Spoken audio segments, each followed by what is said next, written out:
A warm welcome to everyone. This is Democratic Dialogues hosted by me, Devsurabhee Yaduvanshi. And I'm absolutely and immensely honored to have with me a very uh, well known personality now in Goa, our Member of Parliament from South Goa, Captain Viriato Fernandes. Welcome, sir, to this segment. Uh, and Sir, I would not be able to do full justice to introducing you, but for those who don't know, Captain Viriato Fernandes served in the Navy, the Indian Navy, during the Kargil War, and he's had an illustrious career. Otherwise, before he came into activism and then to politics, and now that he's been elected as member of parliament this year in 2024, he represents South Goa constituency in the Lok Sabha. Um, Sir, stemming from your wondrous journey that you've had, you've been part of civic society, you've been part of activism, you've had that background. What made you want to contest elections, and especially with so many constraints? As far as I remember, you were pitted against a candidate this time in South Goa who was the richest candidate across India for that particular phase. So if you can shed light on this, it would be really great. Ma'am, first of all, thank you for inviting me. It's a great honor. And I think so. I'm meeting you after a very long time. And nice to connect with all the audience.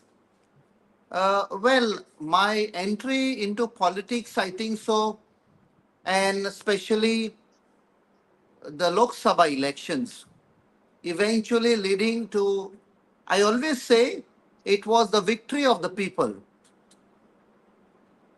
I think so. I am a Absolutely. product of the churning in the society, which happened and which is still going on. There's a lot of anger, anxiety, and some hope from the people of Goa, not only the south but also north, that what is happening in Goa is very, very bad. The Goa that not only we know, the Goa not only what our forefathers have left behind for us a legacy of beauty. In Konkani, it sounds very nice when we say Sobit Sundar Goen, beautiful Goa. Today, Mm. there is a nexus of the politicians and all those who have an evil eye on Goa, be it the real estate, be it those who are just trying to make money, be it narcotics, be it all sorts of vices, including as bad as prostitution, drugs, everything. I think so that is what is destroying Goa. And that anger and anxiety of the people probably threw me as a candidate and right into the parliament. I think so, the highest democracy or the temple of democracy. Absolutely. And I since I also hail from Goa, it was your win as candidate this time was not only an outcome of the Congress and their hard work, but also civic society, as you rightly said, coming together in large numbers, turning out and being part of the campaign, going and campaigning for you. These are things that I have heard firsthand. People who are otherwise not involved in politics coming out in large numbers and campaigning for you. So it was, also, could you shed a bit of light on the constraints that you came across? I heard that you didn't even have enough campaign funding, and you were, as I said, you were pitted against a candidate who had no dearth of monetary funds. So if you could share about that. Yes, first of all, I'm very grateful to the Congress leadership, the leadership at the center, Shri Rahul Gandhi, Shri Mallikarjun Kharge, our president, and Mrs. Priyanka Gandhi Vadra. And what I came to know later on from a local leadership that Mrs. Sonia Gandhi played a key role in seeing that a new candidate was given a ticket. And I'm also very grateful Wow. to the local leadership, Mr. Amit Patkar, and the leader of opposition, Mr. Yuri Alemao, and the MLA of Cape, who was appointed as the campaign chief of South Goa, Mr. Elton Di Costa, and a whole lot of, the Congress leadership in Goa, the members, Karyakartas, everybody coming together. And I think so, taking, I would say, at this level of politics, probably it was a calculated risk, an untested candidate, uh, probably with no much financial backing, vis-a-vis the squeeze put by the Modi administration in freezing the accounts of the Congress party, which was very, very undemocratic. And then eventually, the people taking over the campaign, I think so. This election of South Goa, where even the alliance partners, the Aam Aadmi Party, Goa Forward, NCP, Shiv Sena, TMC, though the TMC probably broke the ties, but in Goa, the TMC somehow stood by that alliance. And then the people coming, the old, the young, the middle class, everybody coming out in large numbers, meetings after meetings. They were calling for the meetings. The Congress party was calling for the meetings.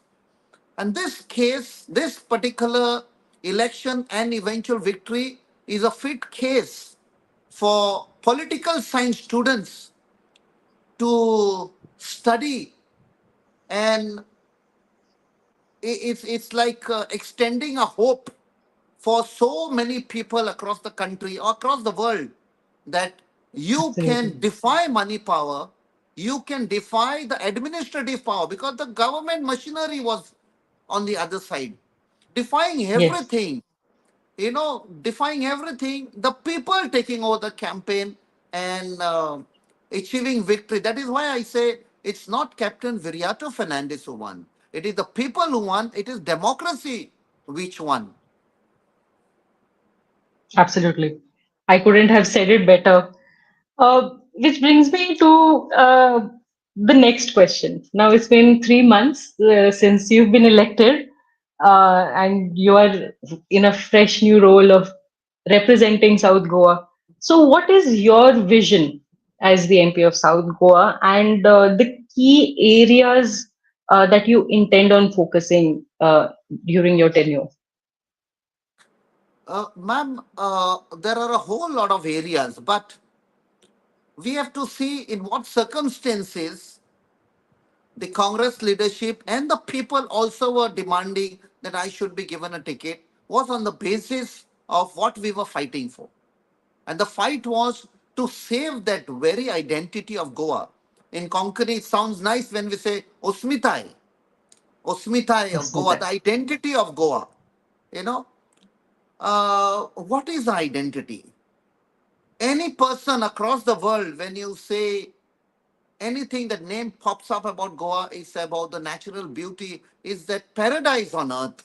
It's the rivers, the hills, the fields, the green fields, lush green fields, uh, the orchards, the forests, the hospitality of the people, a unique hospitality. You can Yes, go anywhere, any nook and corner of Goa, and you will be welcomed by the people of Goa. Rich, poor, it doesn't absolutely. matter. And that uniqueness of our language, they invite you, they make you feel at home.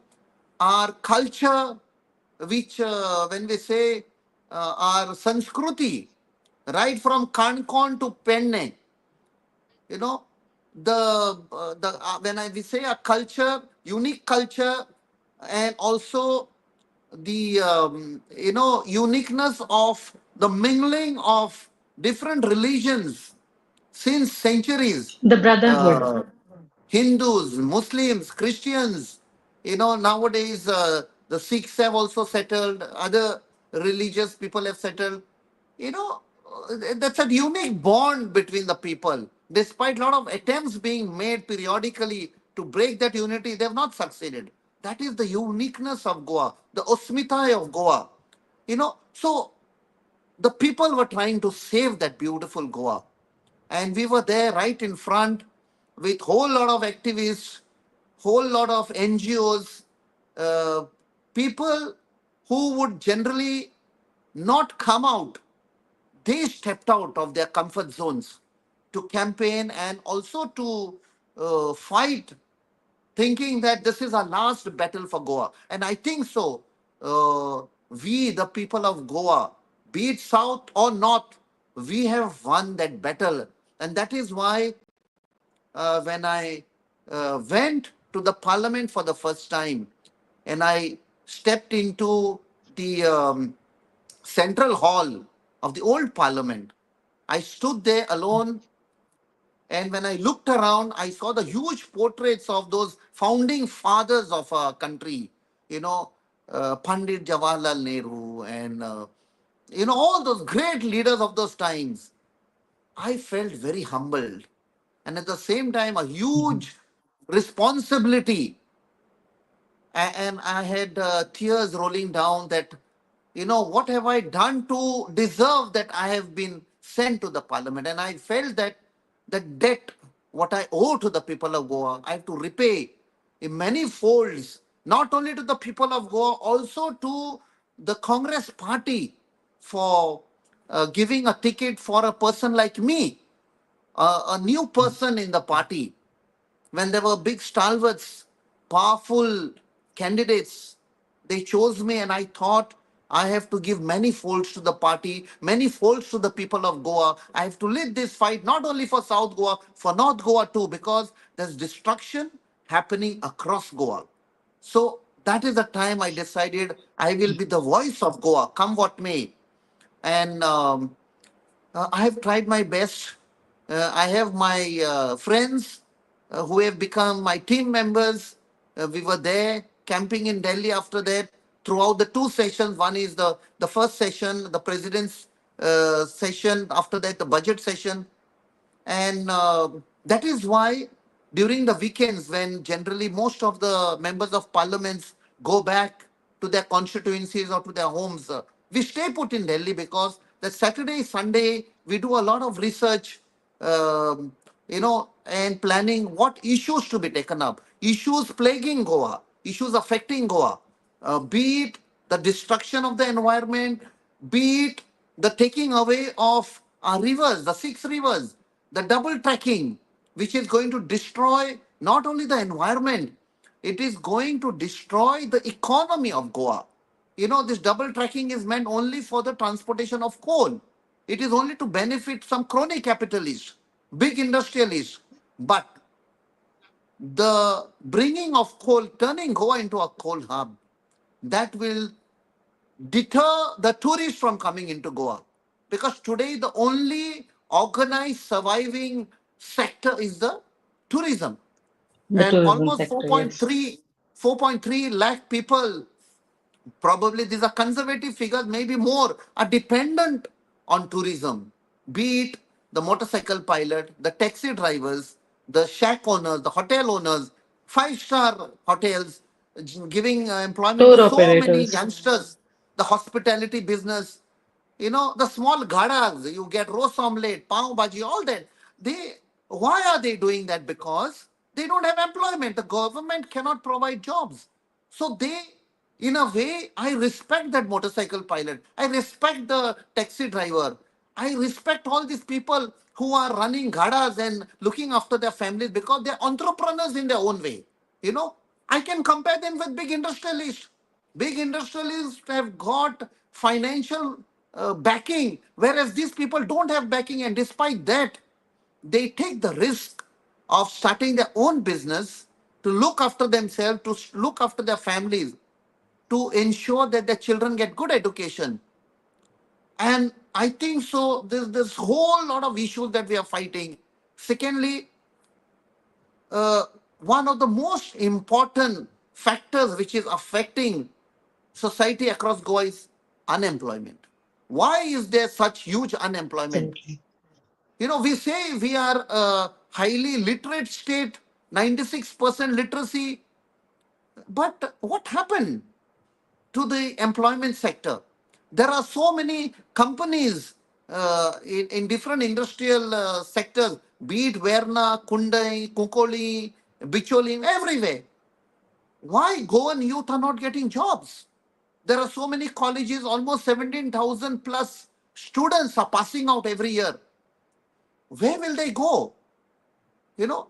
But as per our estimates, what study we have carried out, the whole lot of team members who are there, civil society, there are almost 30,000 plus jobs that get generated every year. That means Mm. much more than the students who are passing out. That means there is a good need of people who can be employed, and still there is unemployment. That is because most of the companies, if you go and check the records, they have employed youth from outside the state. So, what happens to the youth from our state who are passing out every year? Where will they go? And the reason Exactly. what we have come to know is when they bring youth from other states to give employment, there is an ulterior motive. There are these labor contractors who give them less salary. If there is a Mm. minimum wage of say 28,000 a month, they are given anything around Mm. 20, 21,000. The rest is taken by the labor contractors. Some are given to all the agents. And that is why the ministers and the MLAs of the ruling party are quiet. They should have questioned the government. And I congratulate the opposition MLAs, the Congress, and the other ally partners for raising this question, exposing the double standards of the government. Today, our economy is in tatters. We are in debt, 30,000 crores plus in debt. I mean, where are we heading? And you are Absolutely. organizing these events, huge events, spending thousands of crores, adding more to the debt. Instead, you have to use that money for setting up industries, generating jobs. Today, there are pharmaceutical companies. There are only two colleges.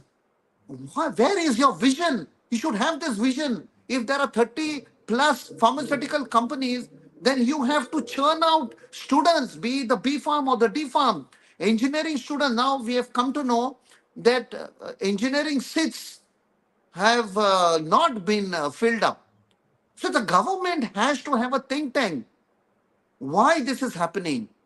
If there are seats not filled up, why are you going for additional universities in Goa, big universities? The colleges which are already there, the seats are going vacant. So there is some problem in the thinking of the government, the present leadership which is there, which we know is extremely corrupt. You have to shell out money, bribe for everything, and that's the norm. And that is what is the fight which I will voice at every level, be it the parliament or everywhere, to expose this government along with the opposition parties, the opposition MLAs, and be the voice of the people. And very sadly, sir, to add to what you were saying about the unemployment, uh, there is another issue in tandem that goes with this unemployment is the rampant drug abuse and addiction amongst our youth today. And it has started from, school going age, 13, 14 years old and upwards. And very sadly, again, to say that the drugs have reached the most remote villages of Goa. So this is something, and third highest unemployment rate in India. That's these are interlinked.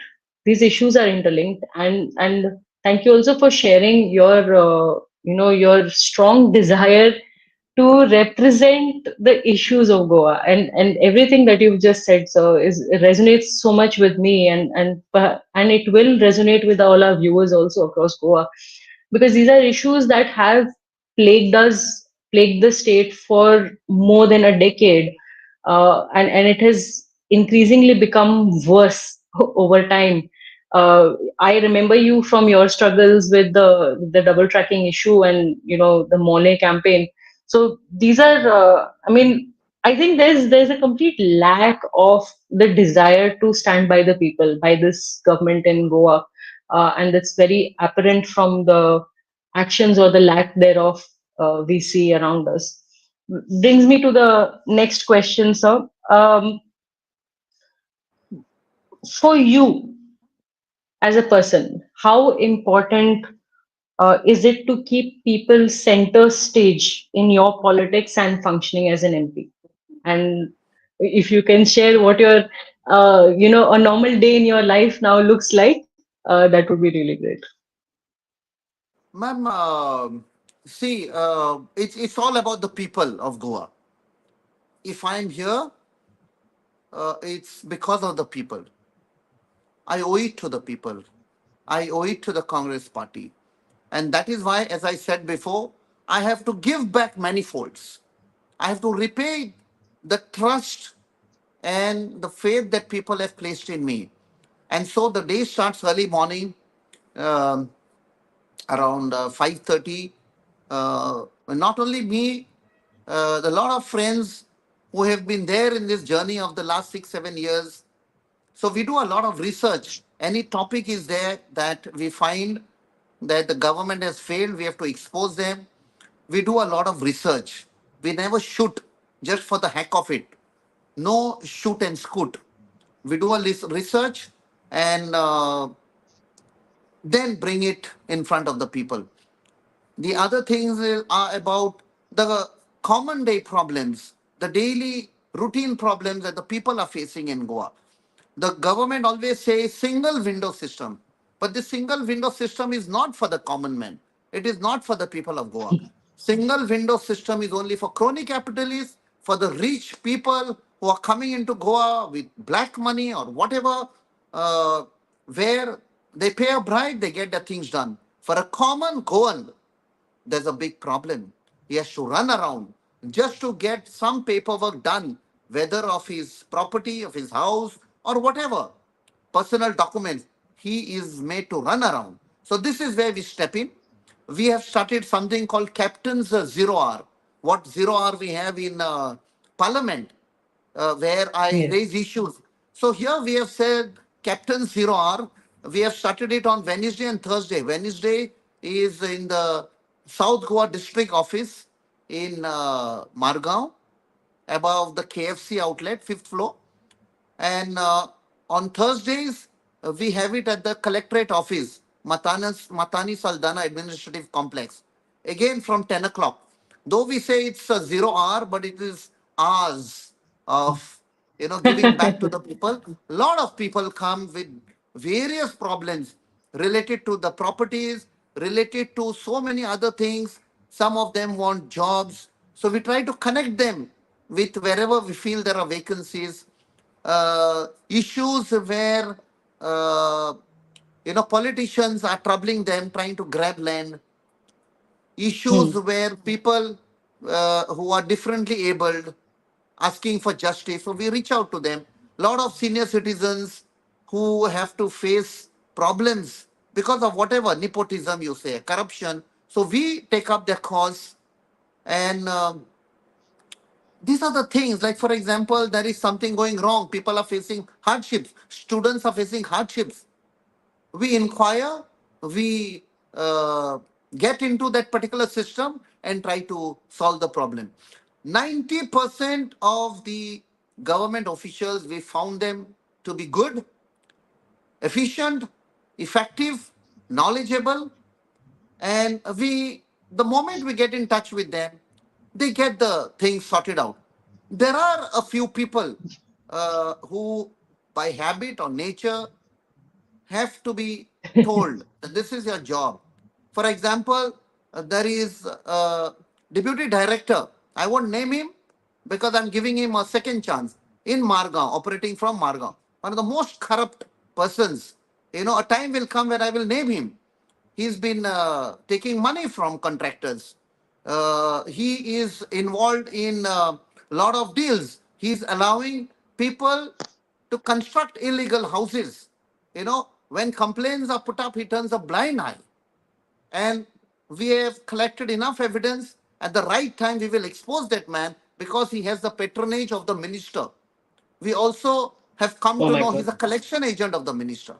So at some point of time, we will go after this man, if possible, get his conviction done, so that it's an example for the other officers. This is what will happen to you, you know, and Absolutely. it's a promise we'll go after this man. So there are a few, uh, you know, black sheep in the system, the Hmm. officers, the staff, I'm saying. Otherwise, 90% of them are very good, efficient.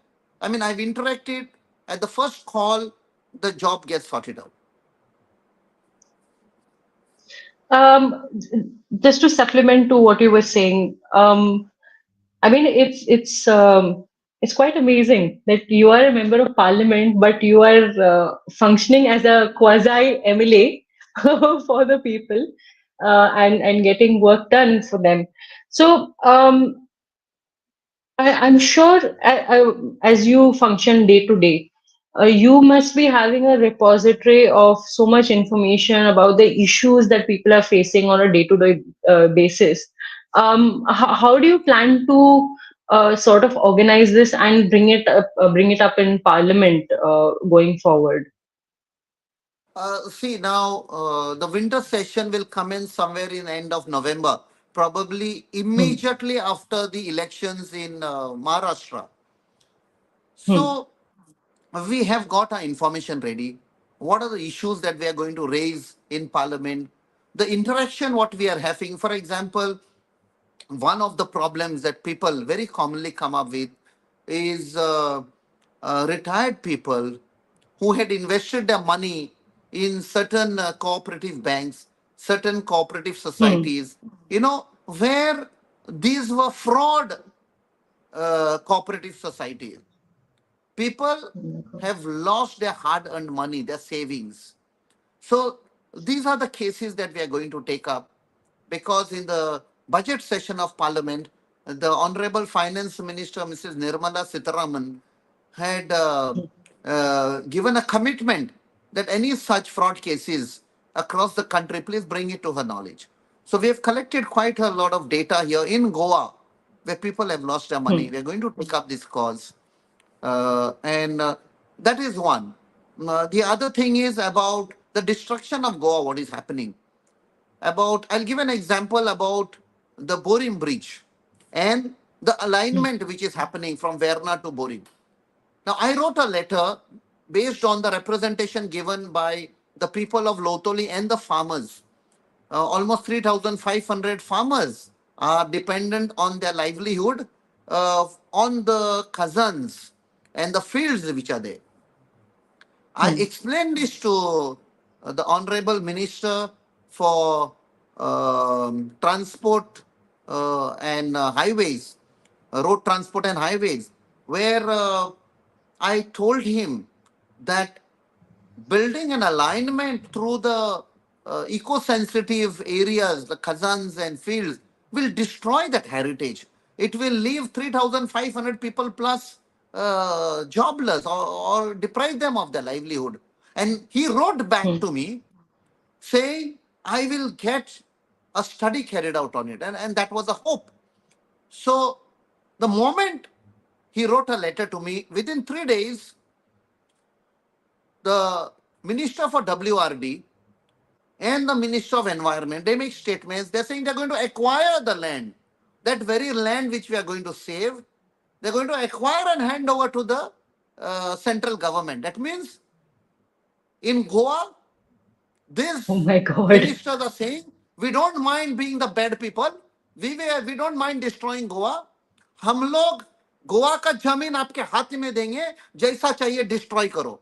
Mr. Nitin Gadkari saying, I'm a good man. I'm listening to the member of parliament of South Goa. I'm not going to destroy that land.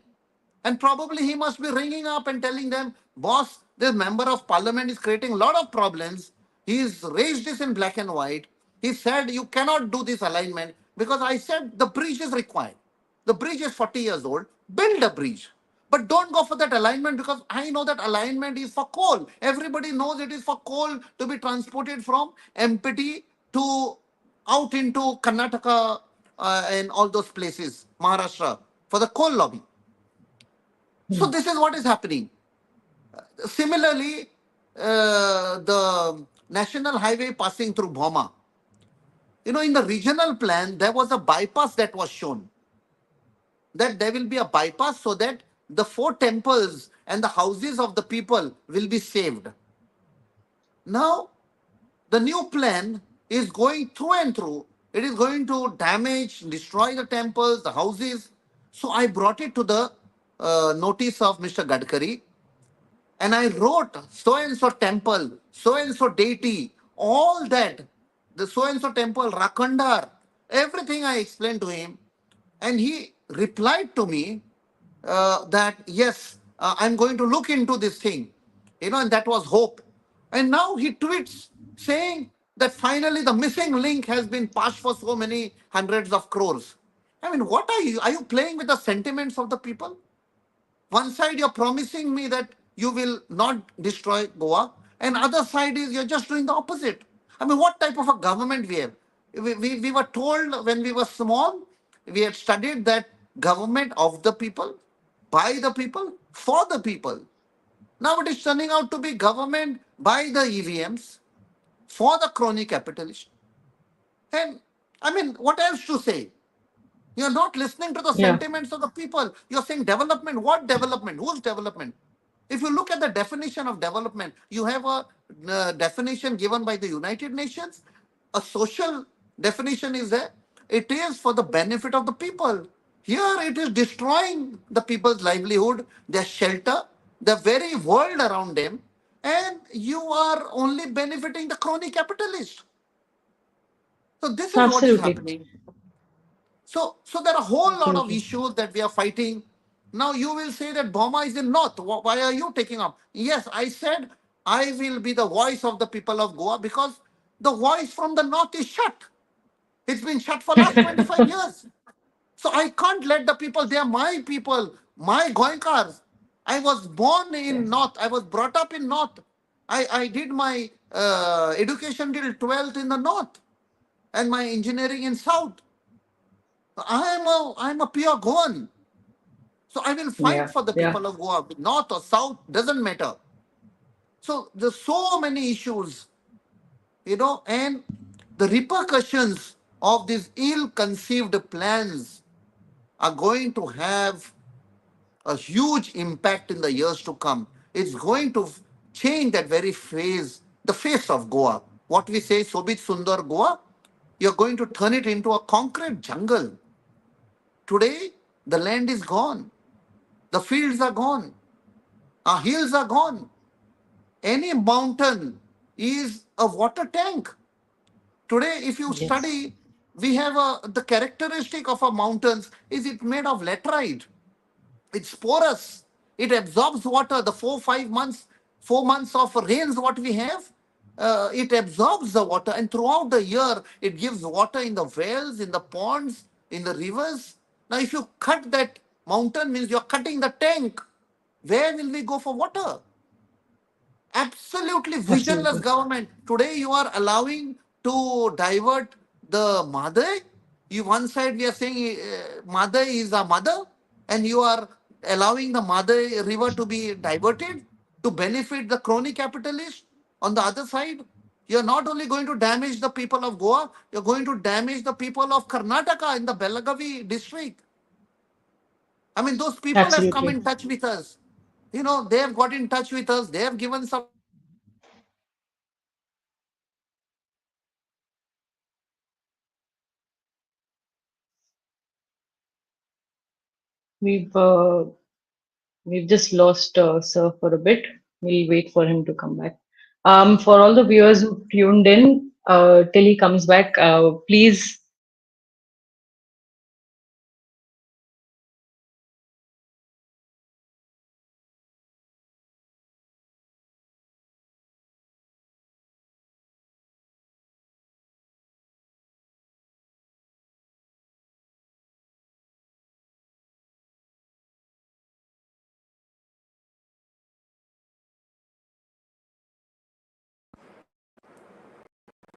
Hello, ma'am, can you hear me?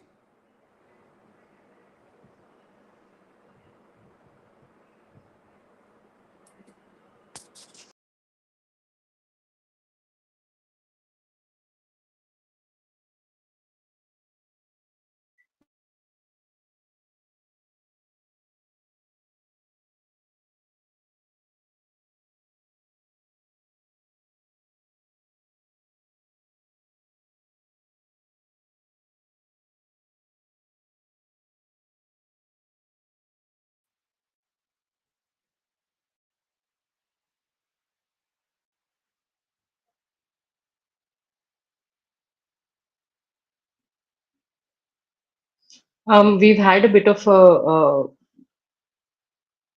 technical problem here. Just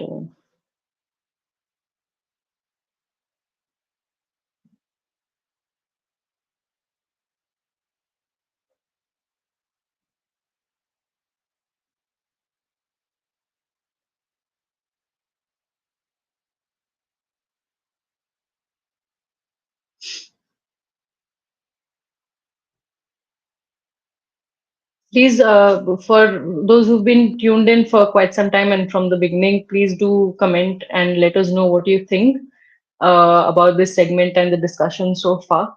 We'll just wait for Sir to join back.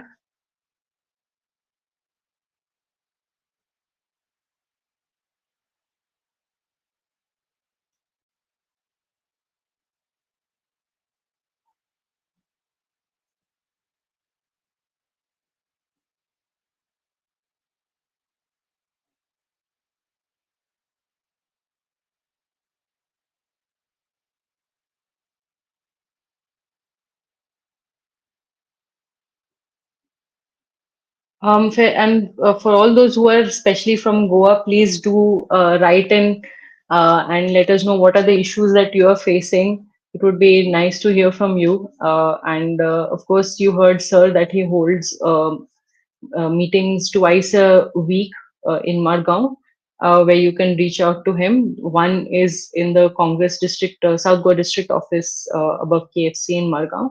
And on Thursdays, he meets in the Matani Saldana building in Margao as well. So you can certainly reach out to him and connect with him about your issues. He's extremely proactive and listens to the people. He's from us, from Civic Society, so it would be really good to hear from all of you.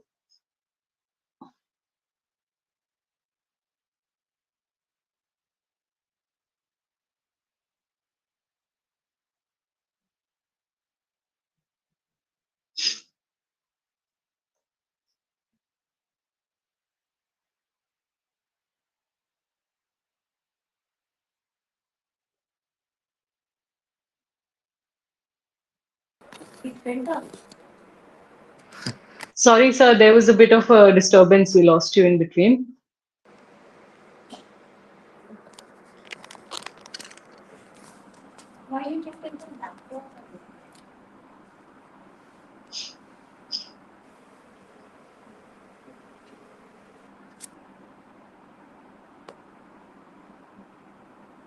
This is all right, sir. I think we can continue.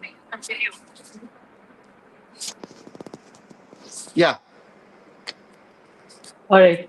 Sorry to everyone for the how we got cut off in between. But sir, culminating in whatever you've been saying so far, I would like to now pose the last question to you before we wind up today. And I'm sure this is also an issue that is very close to your heart as a Goinkar, and as it is to me. Um, the social fabric, the Goinkar Pond, the Munis Pond, the brotherhood in Goa, um, that's being systematically destroyed through, experiments in communal hatred and bigotry. Basically, Goa has been made into a laboratory of hatred and bigotry by the BJP, the RSS, and the allied organizations that exist. And you see one new organization crop up every other day and making very hateful comments, trying to divide our society into different religions, whereas Goa's culture has been so unique, where everybody lives together, stays together, the families are so interlinked, and we have hold so much love for each other. So what is your vision? What is your view on this issue, and how would you want to tackle this going forward? See, I have grown up in a society where during the Ganesh Chaturthi and Diwali, especially the Ganesh Chaturthi, we used to visit our friends. We have a lot of family friends who belong to the Hindu community. Uh, we have gone to their house for meals. They have come over to our house. Uh, we have had Muslim friends, and especially after having served in the Indian Navy for 26 years, uh, I never looked in the lens, the religious lens. For me, it was my fellow Indian. We're all fighting together for this country. And especially in Goa, we have had this unique culture of the different religious groups blending together. That is the uniqueness. That is the osmitai of Goa. Speaking in one language, Kokni, uh, eating a fish curry rice, the hospitality. There have been many attempts in the last probably 20 years when the BJP succeeded in putting up their ugly head of communalism to divide the people. They have not succeeded. They may have won elections, but they have not succeeded in breaking up this unique bond between the different religious groups, cutting across caste, cutting across color, or whatever you said.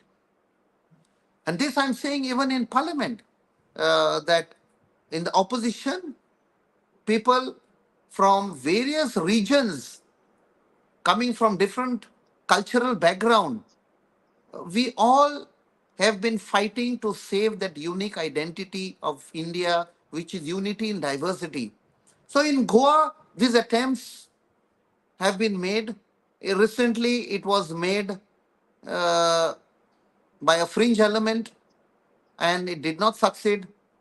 But what we realize now that the BJP as a political party or as an organization has a hand in it. Without the patronage, nobody will dare to attack any other religion. You have to come down Absolutely. heavily on any attempts, any person, doesn't matter who he or she is, you know, come down heavily because if you put the seeds of communalism today, it is going to destroy a country in the future. These are the small embers which are put to create enmity in the country. You have see, so we have to learn from history. We have to take examples of other countries. What is happening in other countries because of religion? For example, you look at Pakistan, a theological state that they claim to have formed.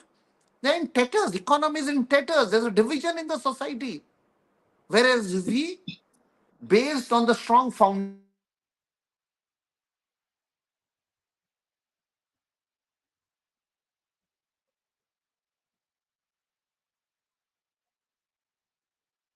We've lost her again.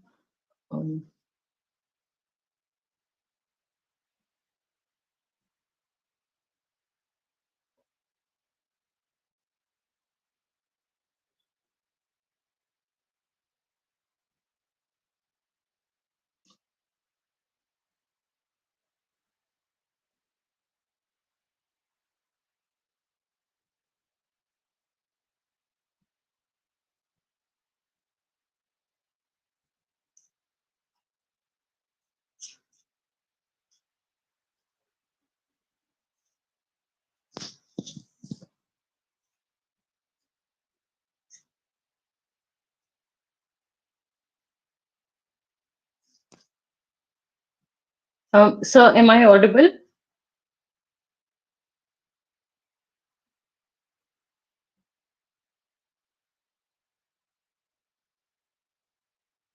So,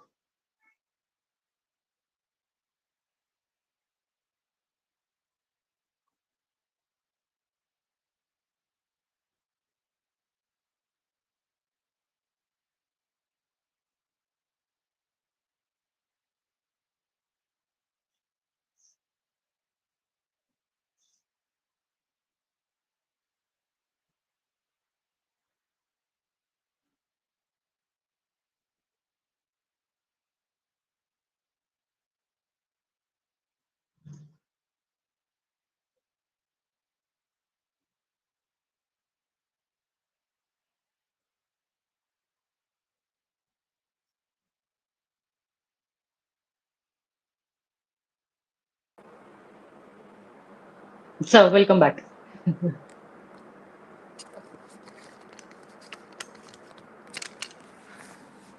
I think so. The problem has come up again. Okay. Um, yeah, so we can continue if you're okay with it.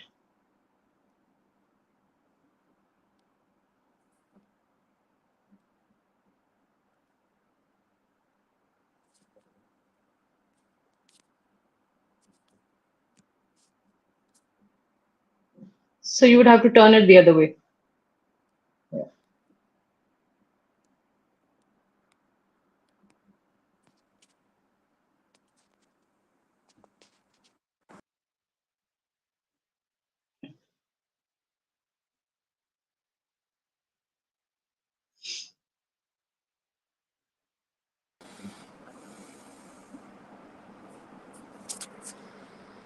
Yeah. Yeah. Sorry, ma'am. No worries. No worries. Happens. So as you were saying, the about the communal issues that have been created. Yes. Yeah. What I was saying is this unique bond which is there among the different communities of Goa is what is an example for the rest of the country, that how uh, different religious groups come together.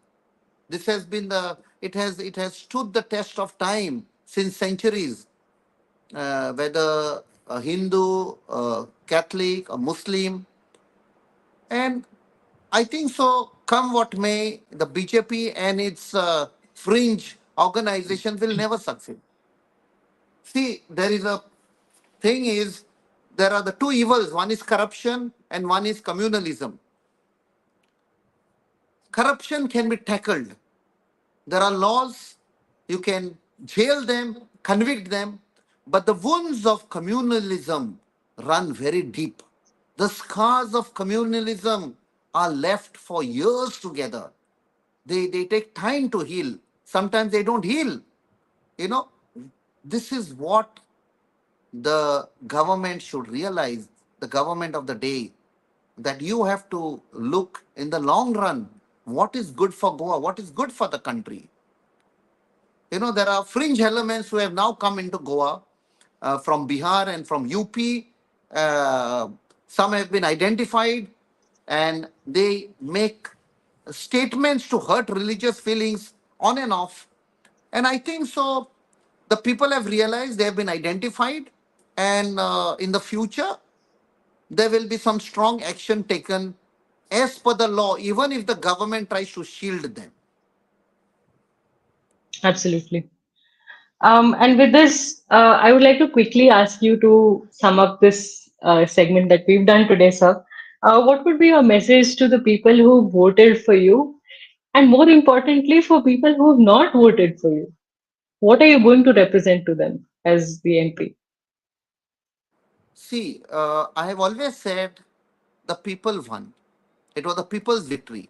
So when the people of South Goa won on 4th of June, and when we came out of the counting station, when officially it was not yet declared, but we knew the people have won. That is the time I told that I will be representing not only the people who voted for the Congress party candidate, But for all the people, I don't want to get into that narrow mindedness of petty politics of, today it's very common. You go to any ruling MLA, they will ask, "Tu maka vote kela? Tu konang vote kela?" Then he will be humiliated, he or she will be humiliated. Even for simple signatures of DSS forms or something, they'll be humiliated, sent back. They want a character certificate, it will not be given. So, this is where I said, I will be there for you. I will never ask you whom you voted for. Because if I am representing you as the MP of South Goa, I am the MP of all the people of South Goa, and now I will say boldly, I am the MP of Goa, because a whole lot of people from North Goa, Bicholim and Mayam and Mapsa and Perne, they're all coming on Wednesdays and Thursday during Captain Zero Hour. I never ask them which party do they belong to. Are you a member of the Congress? No. It will be wrong on my part. It will be narrow mindedness on my part to ask which party do you belong, which party do you belong. So I'm there for you. I will be your voice. I will be there, shoulders to shoulder, standing with you. Feel free to approach me. Feel free to contact me. I will, in whatever manner, I will be there, try my best to help you. That's my promise. And I will not be doing a favor to you. You have done a favor to me by sending me to the parliament. I have to do that job. I have to repay the Absolutely. debt for the trust that the people of Goa has placed on me, and also repay the debt what the Congress party has by giving me this responsibility, by nominating me as a candidate. I have to repay that debt by working for the people, working for the state. Absolutely. Thank you so much, sir, for taking out the time and addressing so many questions today. Um, uh, I cannot tell you the amount of happiness and joy I felt on the 4th of June when I saw you win. Because I've known you from when you were doing activism and at the forefront of so many issues in Goa, fighting for the Goans, and I was absolutely thrilled that a person of your caliber, of your standing, of your empathy and understanding is getting into this position of representing South Goa, and it's just really heartwarming. I thank the people of South Goa for voting for Sir.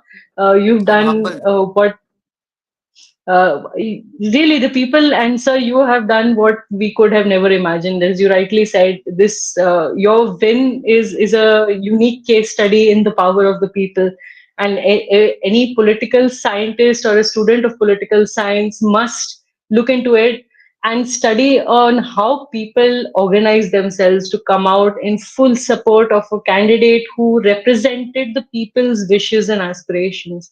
So, if you really like what we have spoken about today and you want many more guests to come on this segment, please do like, comment, share, and lastly, please do subscribe to our channel. There are many more